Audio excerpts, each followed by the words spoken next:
Prezados alunos do curso de Teologia da UBRA, é com alegria que eu faço esse vídeo, compartilhando com vocês então os assuntos que estavam previstos para a nossa live, mas que por motivos alheios à nossa vontade não ocorreram.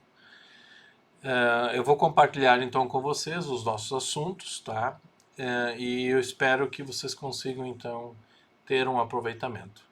Então, nossa agenda está prevista para o dia 21 de março. Né? Nós temos alguns assuntos que eu quero tratar com vocês, que são esses que estão arrolados aqui. Tá? Eu começo com o primeiro assunto, que é o texto que o apóstolo Paulo escreve aos Coríntios, na segunda carta. Tá? Vocês têm aqui o texto que vocês podem ler com calma, né? Eu não vou ler para vocês, vou pedir que vocês o façam, tá? Com calma, vocês podem parar o vídeo, tocar o vídeo e ler, tá? Vou passar também com calma meu estudo preparado a partir desse texto, certo? Uma reflexão escrita, então, que nos ajude a perceber que mesmo sendo vasos de barro, né, como Deus fez, né, como Paulo diz, né, nós ganhamos o Evangelho, né, o Espírito Santo age em nós e nós ganhamos o Evangelho. Então, esse texto, né, que eu pesquisei e que eu trago para vocês como reflexão, ele pode ajudar vocês a entender cada vez mais a nossa caminhada no mundo teológico. Eu acho que a seriedade com que vocês fazem teologia, né, dentro das várias modalidades ou das várias formas que a obra se esforça em ofertar para vocês, tá? Nesse sentido, essas palavras do apóstolo Paulo podem ser um refrigério para vocês, né, dentro dessa nossa lida diária com a palavra de Deus, certo? Então eu quero compartilhar, depois eu vou deixar para vocês o texto por escrito, tá? Vocês podem ter acesso a ele, né? Então podem ler com calma, né? Podem assistir, podem ler aqui na tela, ou também podem ler ele né, no material que vai estar à disposição de vocês, certo? Então eu estou passando aqui para que vocês possam então perceber. Aqui no final, com base então nesse texto, está o juramento do formando, que tem um compromisso com a palavra de Deus e com o próximo, tá? Basicamente é isso que a gente faz na teologia. A gente se compromete com a palavra de Deus de Deus precisa ser levada a sério, certo? Então o juramento diz isso, né? Eu espero que vocês o valorizem. Nosso curso de teologia, ele tem frentes, né? Originalmente ele foi feito em função de auxiliar a IELB na sua formação ministerial de pastores. Por isso vocês veem a palavra Ministério Pastoral da IELB aqui em 3 das nossas ofertas, né? Na graduação presencial, que está em integralização, que está terminando, né? Nós temos mais este ano e ano que vem. Nós temos a graduação em EAD, que é uma cópia do presencial, né? Mas ela também, hoje temos mais alunos fora da IELB do que na IELB. Nós temos pós em Ministério Pastoral, né? Nós temos alunos da IELB e também fora da IELB. E nós temos a pós em Teologia Bíblica, que é uma grata surpresa este ano, né? Com um bom grupo de alunos, caminhando em meio à Palavra de Deus, certo? Então, nessas frentes de atuação do curso, vocês foram convidados, ou vocês podem assistir esse vídeo aqui. Então, eu me coloco, então, à disposição de vocês. O Diego, que foi convidado para dar o testemunho, ele vai fazer um vídeo à parte, tá? Eu vou compartilhar com vocês depois, e vocês vão poder assistir, né? Lembrando que o Diego dos Santos Wingert, ele é um egresso do bacharelado da Teologia da UBRA, fez mestrado e agora doutorado na PUC do Rio Grande do Sul. Tá? Ele foi para um viés, né, acadêmico na teologia, que é importante, que é o mundo que nos prepara, né?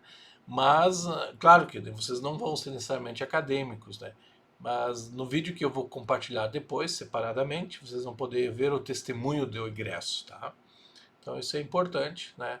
Saber o que nós estamos fazendo em nosso meio como teólogos, tá? O próximo assunto fala dos chamados grupos de pesquisa, tá? Esse quadro que vocês estão enxergando, ele caracteriza um pouquinho nosso projeto pedagógico, né? Nós temos um perfil, né, onde nós queremos formar alguém, tá? Nós temos Então, nós contemplamos aquilo que o MEC diz, que são as diretrizes curriculares, né? Curriculares dos cursos, né? O curso de teologia também tem. Nós temos uma extensão, né? Nós vamos ao encontro da realidade, vocês têm as disciplinas chamadas PEIs, e nós temos os eixos da pesquisa, que dão a sensação e que levam você a pensar numa educação continuada, certo? Então, nessa dimensão, nós temos, então, digamos assim, a oferta ou a busca por desenvolver os projetos de pesquisa, as temáticas de pesquisa. Nós não sabemos ainda para onde nós vamos, tá? Nós temos hoje uma bela oportunidade com as disciplinas que vão ao encontro da realidade que nos cerca, né? Dentro do próprio currículo do curso, tá? Nós temos as chamadas disciplinas de curricularização, que são as PEIs, Programa de Extensão Interdisciplinar. Nós temos cursos de extensão que nos ajudam a aprofundar algumas questões, tá?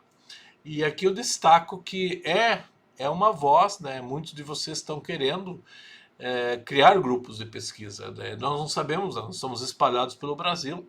Eu ainda não sei como fomentar isso, mas é o que se quer, né? Nós queremos buscar gente que se especialize em algumas áreas, né?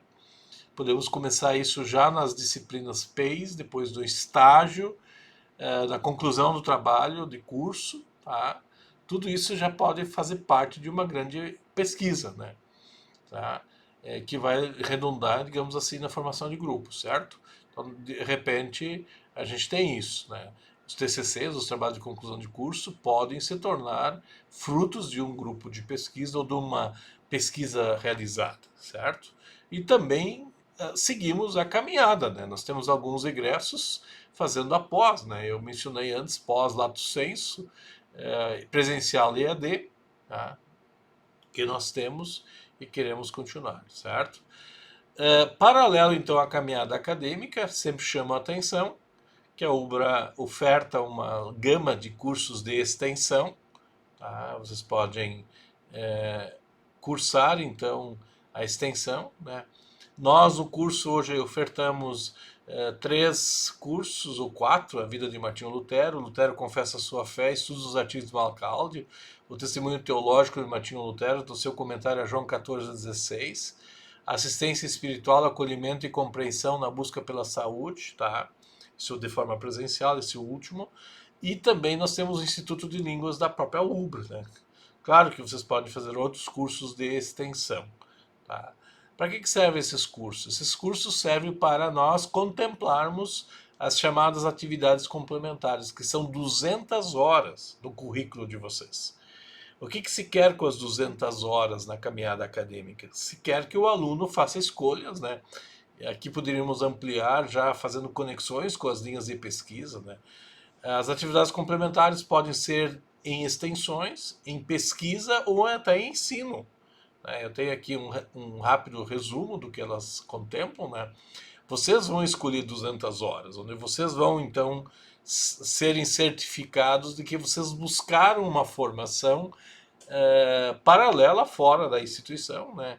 Ou fora do currículo de vocês, para ter, então, uma formação complementar. Por isso são atividades complementares. E aqui vocês têm alguns exemplos, né? De extensão, de pesquisa, de ensino. O que é possível, certo? Isso é importante por quê? Porque isso vai fomentar ou vai dar para vocês um oxigênio para buscar cada vez mais uma formação melhor naquilo que vocês estão fazendo. As portas vão se abrir, com certeza. Eu não posso caminhar por vocês, eu posso estimular vocês, certo? Então, graças a Deus, isso vai acontecer, tá? O próximo assunto nós temos redes sociais. As nossas redes sociais fazem o quê? Elas têm a função de informar o que está acontecendo no curso, mas também dar formação. Por exemplo, se vocês acessarem a página do Facebook, vocês vão ver lá estudos que eu compartilho semanais para poderem conhecer mais e melhor a teologia bíblica que a gente confessa, certo? Nós temos aqui um detalhe importante. Foram eleitos pelo conselho de curso dos professores, os professores conhecem os alunos, Para o presencial, o aluno Henrique Game, e para a EAD, a Débora Sampaio Aragão Saldanha. Eles são os representantes dos alunos. Por que a gente escolheu eles? Porque eles estão mais próximos da gente, no sentido de buscar um apoio, e nós queremos usá-los, né, como representantes discentes, né? Então nós não podemos pagar uma passagem, por exemplo, para alguém de longe vir aqui perto. Então, quando nós temos que tomar decisões, né, e envolver pessoas, né, a gente faz isso virtualmente. Tá? Então, é importante que vocês saibam que há representantes discentes, né, representando os alunos junto à coordenação do curso. Tá? Uma outra coisa importante lembrarem que vocês não estão sozinhos, tá? E vocês precisam explorar. O grupo de apoio acadêmico que eu coloquei aqui como assunto é quando vocês estão no ambiente de aula, quando vocês estão em sala, né, de aula virtual especialmente, vocês têm um professor e um tutor. Na pós em teologia bíblica vocês só têm o tutor, mas tem um professor por trás, tá? O que se quer com isso? Se quer dar a sensação, e a gente quer isso, que o aluno perceba que ele não está sozinho na caminhada. Se o aluno não solicitar ajuda, a gente não vai descobrir. Tá? Então nós precisamos que vocês tomem a iniciativa. Eu ajudo vocês nas questões pedagógicas administrativas, onde eu busco apoio. Eu não posso, por exemplo, resolver um problema financeiro. Tá? Eu cuido mais das questões pedagógicas, ok? Mas eu não consigo, por exemplo, negociar a parte financeira, o débito, o parcelamento e assim por diante. Então eu busco ajuda, né? Então vocês podem contar comigo nesse sentido, certo? Então eu cuido mais da administração do curso, tá? Do envolvimento do curso. O núcleo de apoio discente também está à disposição de vocês. Vocês vão consultá-lo no site da UBRA, inclusive à distância, tá? Em presencial e à distância. Vocês podem usá-lo, tá? Então vocês podem acessá-lo de uma forma positiva, né? Eu destaco ainda a aula magna, a aula inaugural da semana passada, tá? Onde vocês tiveram a oportunidade de assistir então um vídeo, a aula inaugural do Aula Magna do Seminário Concórdia. Ela é longa, mas ela está disponível, tá? E chama a atenção que depois de vocês assistirem, vocês podem gerar um formulário, um atestado, onde vocês requerem um certificado de algumas horas para as atividades complementares, certo? Vocês ganham isso gratuitamente, ok? E o último assunto, tá? É uma pesquisa de um professor da Universidade Federal. Se vocês puderem acessar, aqui está o link, né, dele, e poder participar e ajudá-lo, né? Eu já respondi, está tudo certo, é uma pesquisa reconhecida, aprovada pelo Comitê de Ética da Universidade Federal. Ele entrou em contato e eu coloquei à disposição de vocês, né? Então é um curso de administração da Universidade Federal que de repente ajuda ele a fomentar ou a incrementar o banco de respostas, certo? Dito isso, feito isso, né, eu agradeço a companhia de vocês nesse vídeo curto, né? Foi mais curto do que a própria web, o encontro virtual, mas nós tivemos problemas, né? Eu espero a colaboração de vocês. Vocês têm meu endereço, vou colocar ele à disposição de vocês. Vocês sabem, vocês conhecem, e poderão então acessar da melhor forma possível e também, digamos assim, entrar em contato comigo. Um grande abraço, né? Lamento muito o ocorrido, mas vocês sabem que vocês têm apoio total e integral da minha parte. Até mais.